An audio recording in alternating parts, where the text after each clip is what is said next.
동물 중에서 사람에게 가장 유익한 동물은 무엇이겠습니까? 어린이 여러분, 세 가지 동물만 한번 말씀해 보십시오. 무엇일까요? 소, 또 네?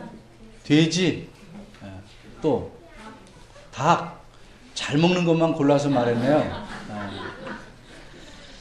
사람들마다 다르게 생각하겠지만 아마도 많은 사람이 소를 가장 유익한 동물로 뽑을 것 같습니다. 그러나 소가 유익한 동물이긴 하지만 소도 나쁜 점을 갖고 있습니다. 마치 훌륭한 사람에게도 나쁜 버릇이 있을 수 있듯이 말입니다. 그러면 소의 나쁜 점은 무엇일까요? 아마 사람들이 생각하기로는 고집이 세다는 점일 것입니다. 소들은 자신들의 고집을 장점이라고 생각할지 모르겠지만 사람들은 소가 고집센 것이 매우 불편하고 나쁘다고 생각했겠죠. 그러니까 고집센 놈들 중에서 으뜸 가는 놈에게 벽창우라는 별명을 붙였고 또 이런 나쁜 점을 닮은 사람을 벽창우라고 하는 것일 겁니다. 그런데 또 한 가지 소의 고집과 연관된 네 글자로 된 표현이 있습니다. 무엇인지 아시겠죠? 오늘 설교의 제목처럼 우의독경이라는 말입니다. 쇠 귀에다가 경전을 읽어준다는 뜻입니다. 쉽게 말해서 소의 귀에 대고 성경 말씀을 읽어주면 소가 그 말씀을 듣고 깨닫겠습니까?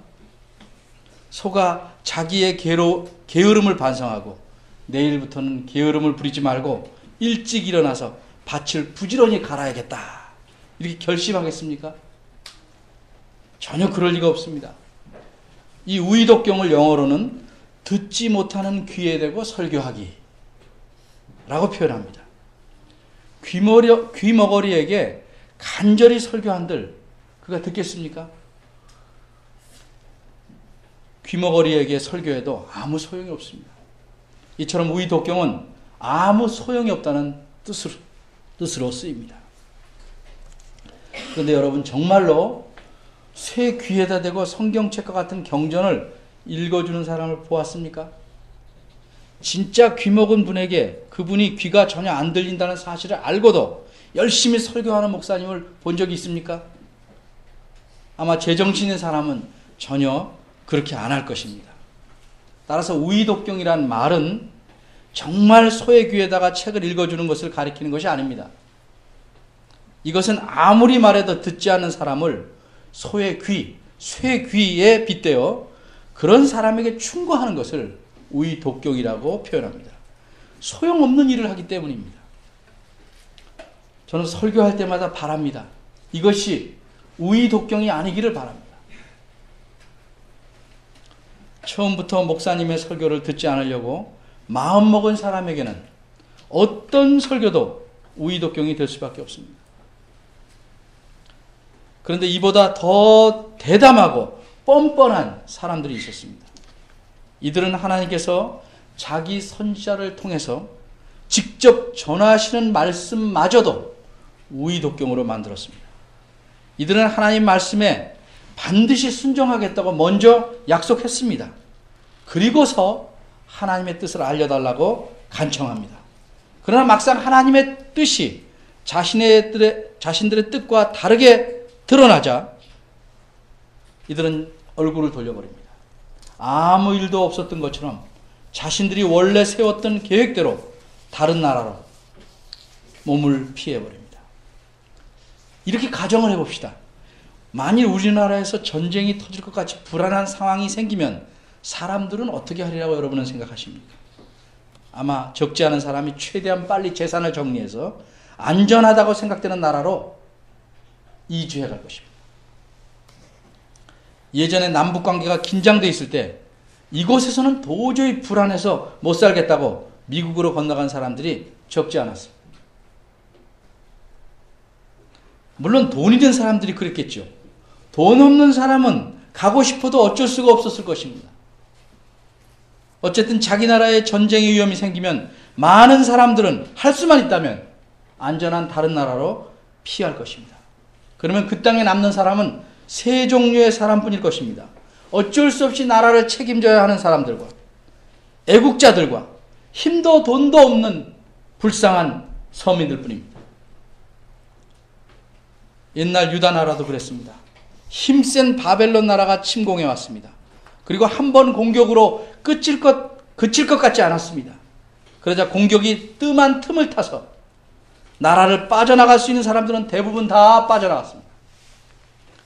북쪽에서 공격해올 바벨론을 피하려면 당연히 남쪽으로 가야 합니다. 남쪽에는 안전하다고 생각하는 나라가 있었습니다. 애굽이었습니다.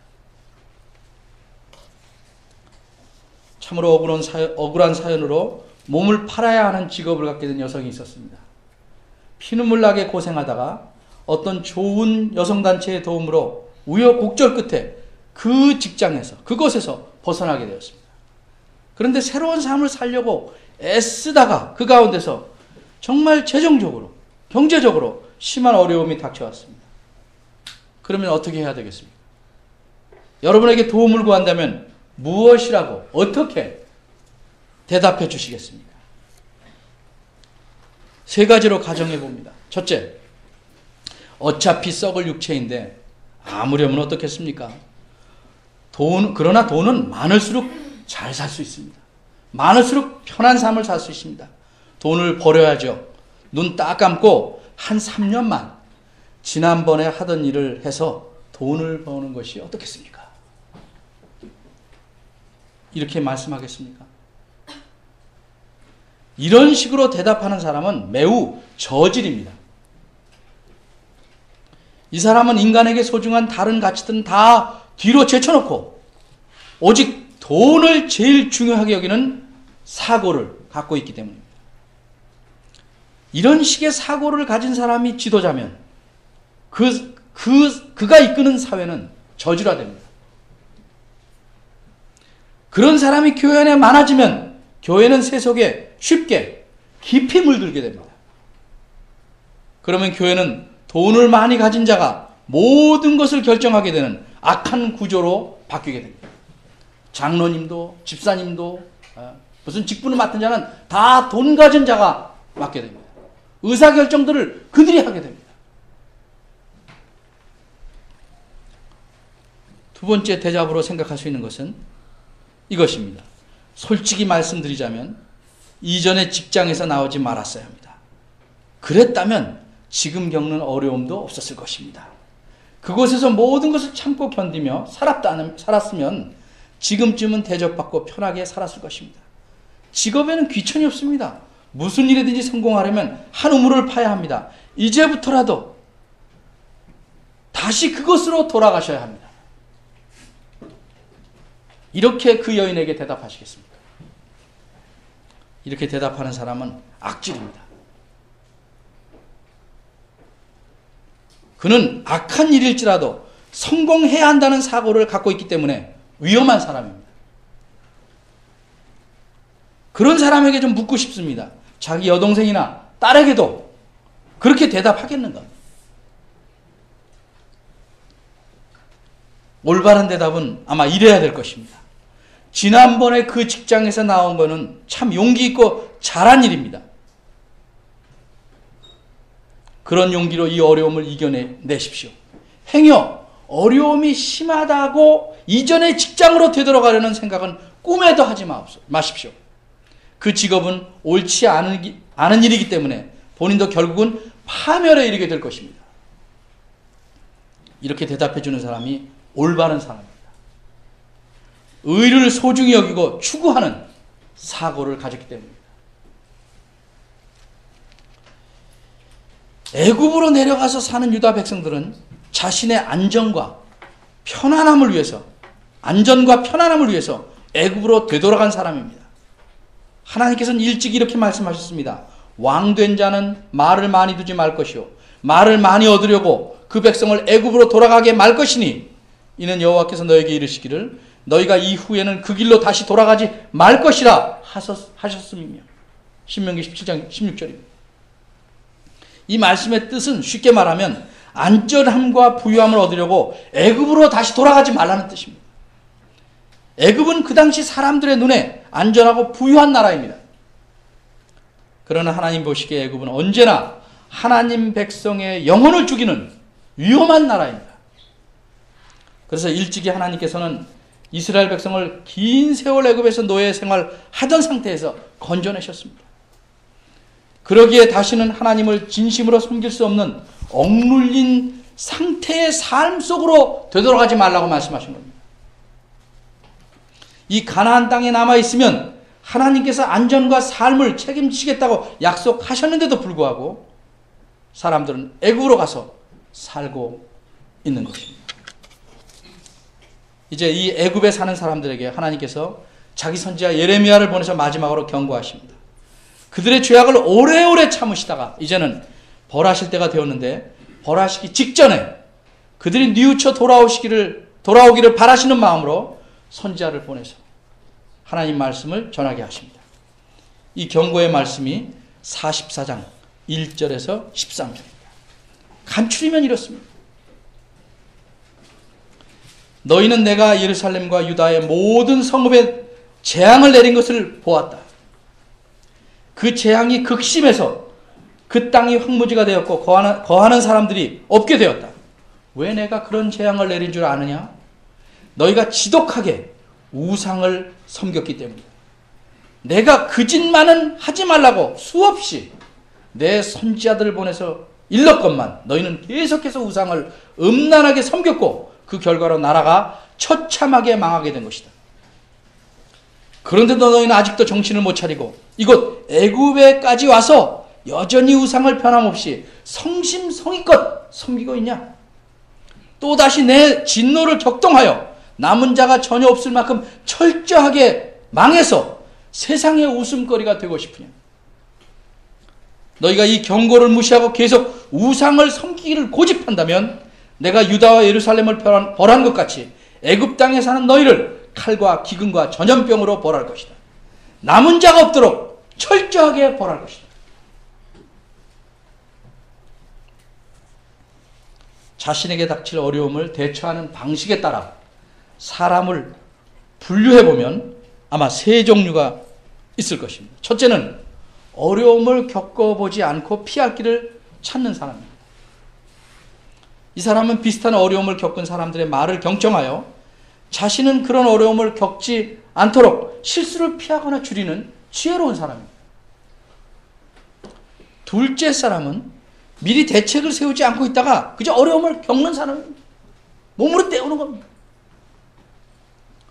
그러나 어려움을 겪은 후로는 이런 어려움 다시는 겪지 않겠다 생각해서 그런 어려움을 겪지 않으려고 힘쓰는 사람입니다. 이 사람은 지혜롭진 않지만 그렇다고 멍청하지도 않은 보통 사람입니다. 아마 우리 대부분이 이런 보통 사람에 속할 것입니다.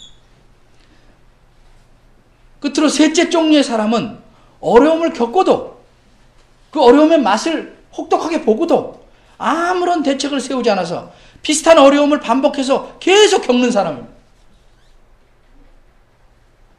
이 사람은 정말 어리석은 사람입니다. 부모들은 자신들이 의식하든 안 하든 간에 일반적으로 자녀들에게 경험을 통해서 지혜를 얻도록 가르칩니다. 뜨거운 난로를 아기가 자꾸 만지려고 하면 뜨거워 이렇게 말하면서 아기 손을 불 쪽으로 이렇게 가까이 들어가서 뜨거움을 느끼게 해줍니다. 그래서 이 뜨거움이 인식되면 아이는 뜨거워라는 말만 듣고도 가까이 가지 않으려고 합니다. 지혜가 생깁니다. 이 방법을 우리 집에서 키우던 개 궁실이한테 제가 사용해 봤습니다. 교육발이 잘 먹혔습니다.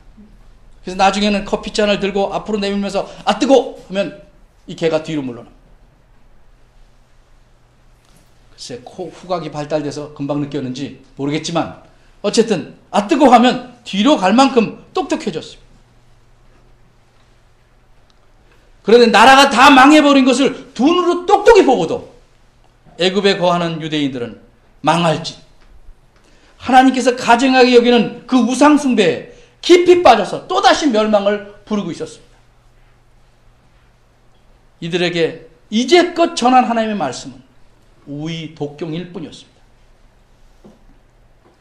그런데 이번에는 애굽으로 피신한 이 유대인들이 즉각적으로 자신들이 들은 하나님 말씀에 반응을 보입니다. 그리고 자신들의 입장을 말합니다. 마지막 경고의 말씀을 전해 듣고 정신이 번쩍 났는지 아니면 다른 이유가 있었는지 우리 한번 살펴보겠습니다. 9절에 보면 하나님께서 유대인들의 악을 5번 지적하십니다.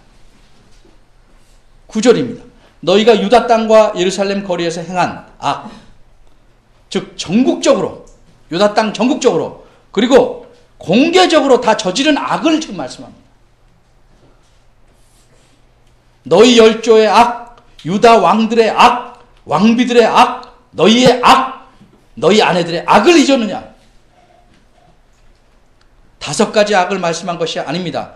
한 가지 악, 오랫동안 지속된 악이며 왕에서부터 백성에까지 이르기까지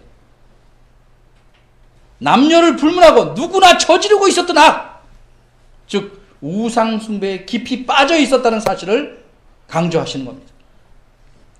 그런데도 이들은 자신들의 악에 대해서 조금도 부끄러워하기는커녕 하나님의 진노를 돋우었습니다. 10절에서 하나님은 그들의 악한 삶을 지적하십니다.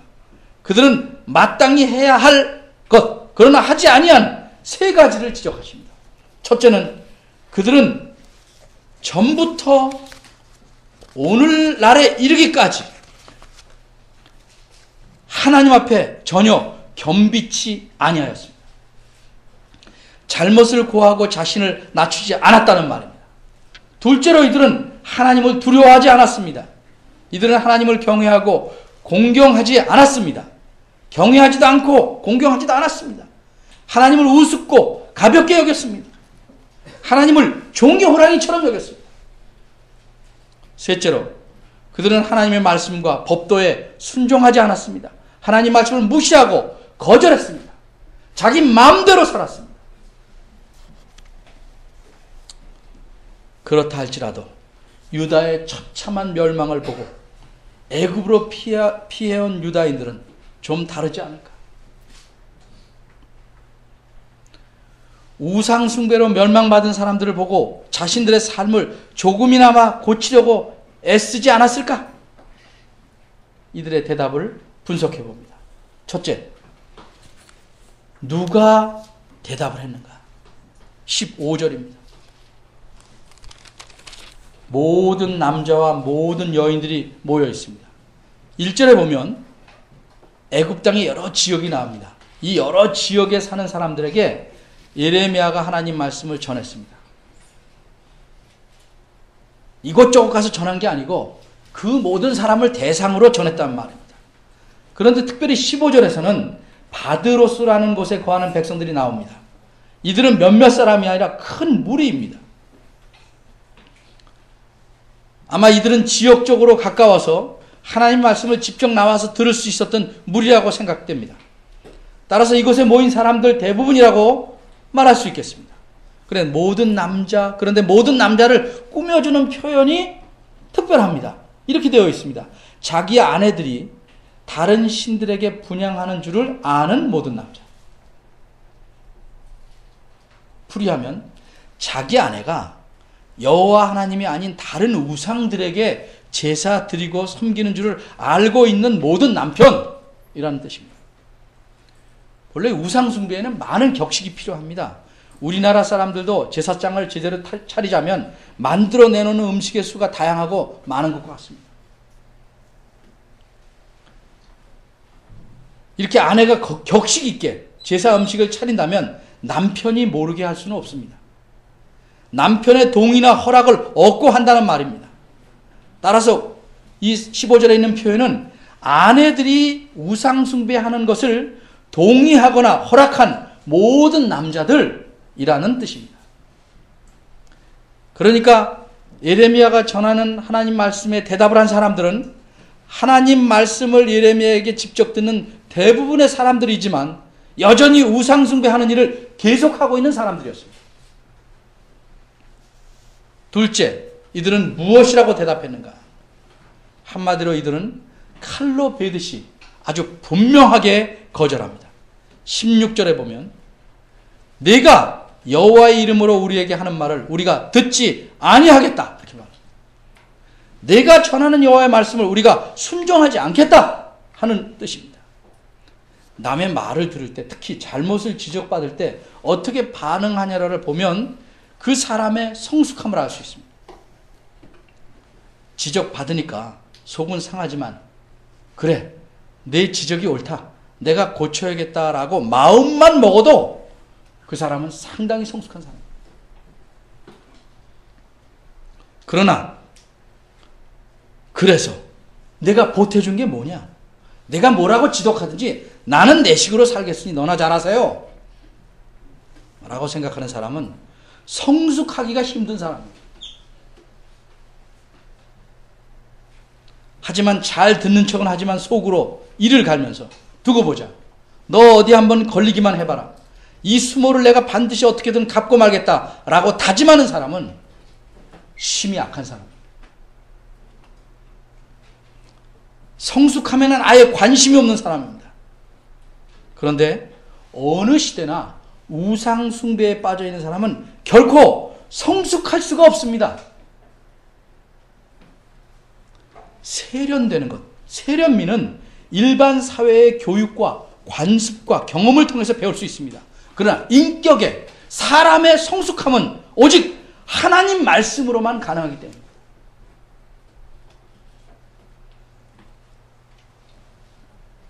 이 애굽에 있던 사람들은 우리가 하나님 말씀에 순종하지 않겠다는 각오와 의지를 다시 강하게 드러냅니다. 17절 상반절입니다. 그 뜻은 이렇습니다. 우리는 우리가 이미 말한 것을 실천해야겠으므로 하나님 말씀에 순종하지 않겠다, 이런 말입니다. 이들은 이미 자신들의 선조와 왕들과 방백들처럼 전에 하던 대로 우상을 섬기기로 맹세하였기 때문에 하나님께는 순종 못하겠다는 뜻입니다. 사람이 한번 말했으면 지켜야지, 그래서 지켜야 된다는 입장입니다. 그렇다면 여호와만을 하나님으로 섬기기로 약속한 것은 내팽개쳐도 좋고, 우상을 섬기기로 한 것은 성실하게 지켜야 합니까? 이들의 말은 정말 어이가 없습니다. 그래서 하나님께서는 25절에 이렇게 비꼬십니다. 너희와 너희 아내들이 입으로 말하고 또 손으로 이루려고 하니, 그렇게 하려고 말하기를 우리가 서원한 대로 반드시 이행하여 하늘 여신에게 분향하고 전제, 술 같은 거 따라 드리는 제사입니다. 전제를 드리라고 하였은즉, 그렇게 말했으니 너희 맹세한 대로, 너희 서원대로 성립하고 너희 서원을 이행하라.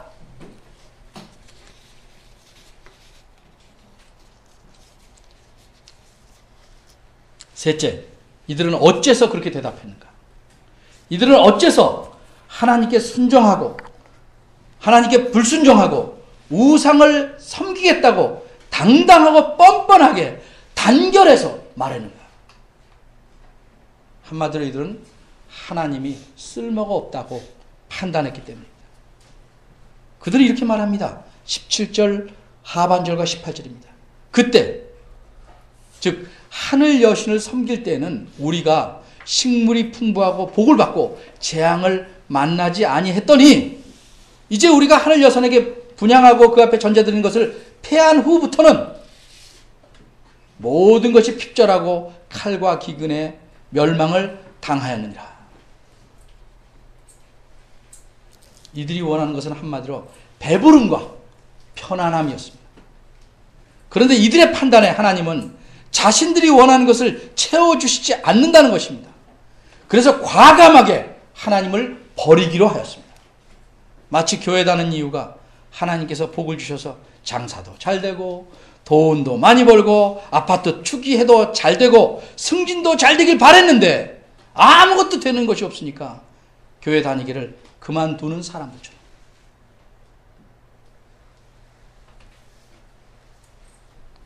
사람은 사고 자체가 잘못되면 자기 잘못도 남 탓으로 돌립니다.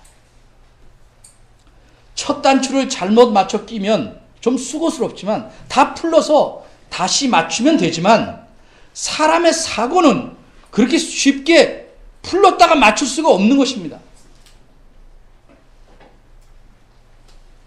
성경 말씀을 기준으로 삼아서 그 말씀에 자기의 사고를 비춰보며 차츰차츰 긴 시간을 두고 고쳐나가지 않으면 비뚤어진 사고를 결코 고칠 수가 없습니다.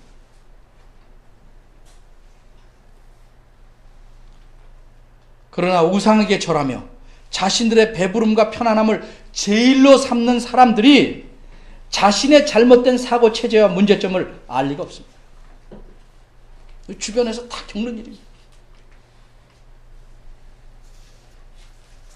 끝으로 그럼 이들의 근본적인 문제점이 무엇인가? 앞에서 말한 대로 이들의 사고에 문제가 있었습니다. 근데 이 말은 기억에 문제가 있는 것이 아니고 특히 판단에 문제가 있다는 말입니다. 이들은 유다의 모든 백성들이 고통당하고 그 나라가 망하는 현장을 겪고 보았습니다. 그런데 그 원인이 다른 데 있다고 판단합니다. 그들은 생활이 궁핍하고 안전하지 못하고 심한 고통을 겪는 것이 하늘 여신이라는 우상을 섬기지 않았기 때문이라고 판단합니다. 아이들 중에 자기가 열심히 공부 안 해서 시험을 잘못 봐놓고 엄마가 밥을 늦게 해줘서 시험 잘못 봤다고 말하는 애들이 많아요. 기분이 나쁠 수는 있지만 그거하고 시험하고 무슨 상관이에요?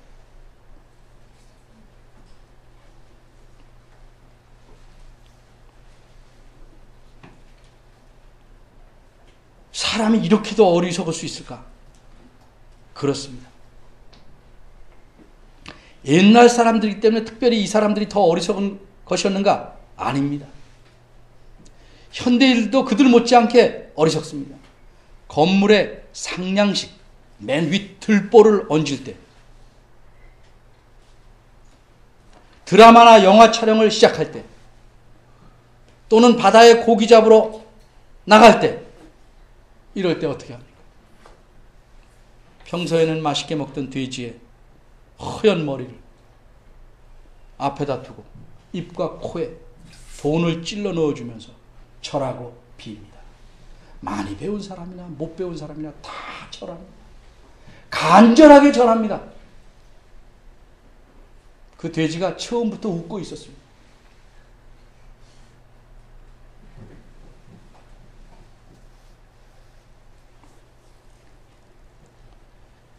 하늘 여신은 예레미야 7장 18절 이 앞에서 하늘 황후, 하늘의 여왕으로 소개된 우상입니다. 정확히 어떤 우상인지에 대해서 학자들 모두가 동의하지는 않지만 일반적으로 아수르와 바벨론에서 섬기던 여신 이슈탈이라는 여신을 가리킨다고 합니다. 근데 이 여신이 가나안 땅에 들어와서는 아스다롯, 성경에 여러 곳에 나와요. 사사기 2장 10장, 사무엘상 7장 12장, 열왕기상 11장 23장 여러 곳에 나와요. 이런 아스다롯이라고 불리는 신, 사랑과 풍요의 여신이라고 생각됩니다. 이런 우상을 열렬하게 섬겼기 때문에 하나님께서 진노하셔서 이들에게 재앙을 내렸음에도 불구하고 이들은 그 우상을 섬기지 않았기 때문에 재앙이 임했다고 믿고 있는 것입니다.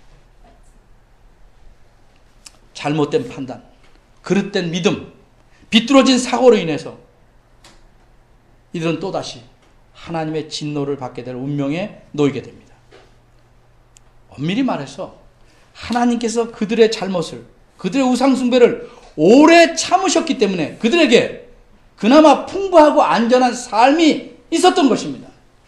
하나님께서 긍휼을 베푸셨기 때문에 진노의 재앙을 내리실 때 그들을 모두 죽이시지 않아서 지금 살아있는 것입니다. 그런데 방향 감각을 상실해 보셨습니까? 그러면 분명히 이쪽으로 가는 것 같은데, 내가 서울로 가려면 일로 갈 것 같은데 따로 갑니다. 동서가 뒤바뀝니다. 우상에 깊이 빠져서 참된 신앙의 감각을 상실한 사람들은 자신들의 풍요와 안전이 우상을 섬겨서 얻은 것이라고 착각합니다. 이런 기가 막힌 말을 쏟아내 놓는 우상 숭배자들에게 예레미야는 그들의 생각과 판단이 잘못되었음을 알려주고 사실이 무엇인지 다시 자세히 설명합니다. 이게 20절에서 23절입니다. 그리고 우상을 섬기기로 맹세한 그들에게 하나님께서 맹세하신 바를 전합니다. 너희도 맹세했지, 우상을 섬기기로. 나도 맹세한다. 하나님께서는 우상 숭배하는 그들을 모두 멸망하시겠다고 맹세하셨습니다. 특히 27절 말씀에 보면 내가 경성하여 그들에게 재앙을 내리고 복을 내리지 않겠다라고 하셨는데, 경성하다는 말은 내가 정신을 바짝 차리고 깨어서 혹시 잘못 복을 줄까 해서 정신을 차리고 있겠다는 거죠. 복은 전혀 주지 않고 재앙만을 반드시 정신 차리고 주겠다. 얼마나 무서운 말씀입니까? 그리고 그 우상 숭배자들의 말이 맞아서 하늘 여신이 그들에게 복을 주고, 재앙은 하늘 여신을 안 섬겨서 그런지 아닌지, 아니면 내 하나님 자신의 말씀이 맞는지는 멸망받고 그 뒤에서 겨우 살아남은 몇 사람이 알게 될 것이라고 28절에 말합니다. 마지막 재앙을 그들에게 내리시기 전에 미리 재앙이 임할 표징을 또 하나 보여주시겠다고 말씀합니다. 이 표징은 29절과 30절에 있는 것입니다. 그 당시 애굽 왕인 호브라라는 왕을 바벨론 왕에게 넘겨주시겠다. 바꿔 말해서 애굽이 바벨론의 침략을 받게 하시겠다는 겁니다. 호브라라는 왕은 왕위에 있을 때 이렇게 말했다고 합니다. 신이라고 할지라도 내게서 감히 왕자를 뺏을 수가 없다. 이렇게 호언장담했답니다. 그만큼 권세가 대단한 왕이었습니다. 근데 그의 군대 일부가 반란을 일으켜서 그를 내쫓고 다른 사람을 왕으로 세웁니다. 신이 아니라 사람, 그것도 자기 부대 일부한테 왕좌를 뺏게 됩니다.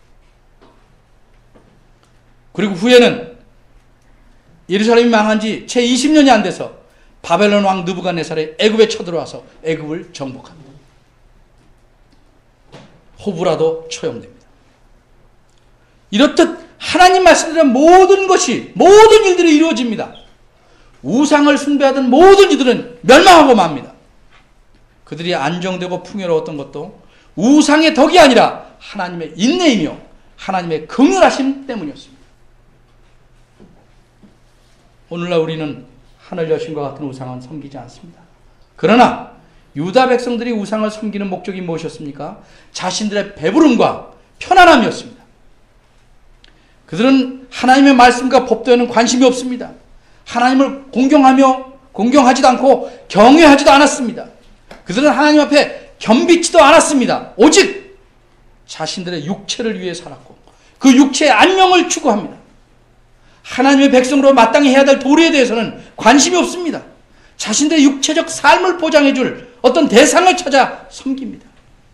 그것이 그들에게는 하늘 여신이라는 우상이었습니다. 우리도 우리의 육체적 삶을 보장해 줄 대상으로 무엇을 찾고 있지 않습니까? 우리의 배부름과 편안함을 확보하기 위해서 죽도록 일하는 것이 아닙니까?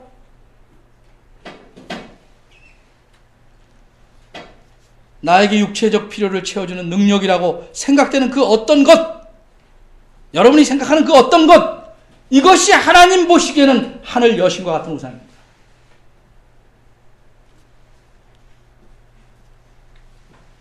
우리의 삶은 육체적인 부분만으로 이루어진 것이 아닙니다. 그것은 일부입니다. 일부일 뿐입니다. 근데 그것이 전부인 것처럼 살면 어쩔 수 없이 사람은 우상을 찾게 됩니다. 우상을 만들게 됩니다. 우상을 섬기게 됩니다. 사람은 떡으로만 살 것이 아니라 하나님의 입에서 나오는 모든 말씀으로 산다는 우리 예수님의 말씀을 놓치면 우리는 저 멸망한 유대인들처럼 살아가게 됩니다. 내 앞에서 내게 다른 신을 두지 말라. 이 중요한 계명을 잊으면 우리는 멸망의 내리막길에 들어서게 되는 것입니다. 참 감사하게도 우리에게는 하나님 말씀을 듣거나 읽을 기회가 많습니다. 허나 우리 마음을 열어서 들으려 하지 않으면 하나님 말씀도 저 멸망한 자들에게처럼 우의독경이 될 것입니다. 하나님의 길이 참으심을 두려워해야 합니다. 하나님께서는 목회자를 통해서 종이 호랑이 그림을 여러분들에게 계속 보여주게 하십니다. 경고입니다. 이 종이 호랑이를 보고 진짜 호랑이를 자꾸 생각하도록 하심입니다. 진짜 호랑이가 나타날 때를 대비하게 하심입니다. 하나님께서 내 삶에 호랑이로 나타나시는 날에, 그날이 이르면 우리는 무척 힘들어집니다. 그날이 이르지 않게 경성해야 할 것입니다. 하나님은 정말 무서운 호랑이이십니다. 기도하겠습니다.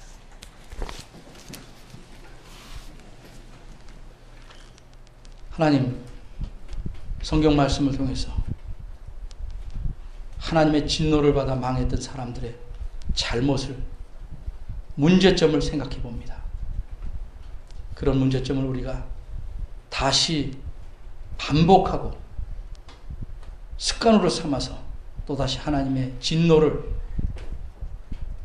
부르는 것이 아닌가 살펴보게 하시고, 그런 점들이 있으면 고치게 하시고, 하나님의 자애롭고 인자하신 모든 사랑을 잘 누리는 저희들 되게 하시옵소서.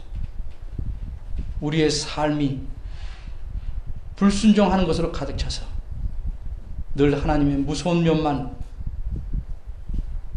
맛보면서도 그것이 하나님의 탓인 양 핑계대지 않게 하시고, 하나님께 순종함으로 하나님의 자비하심과 긍휼하심을 가득 누리는 저희들 되도록 은혜 주시기를 바랍니다.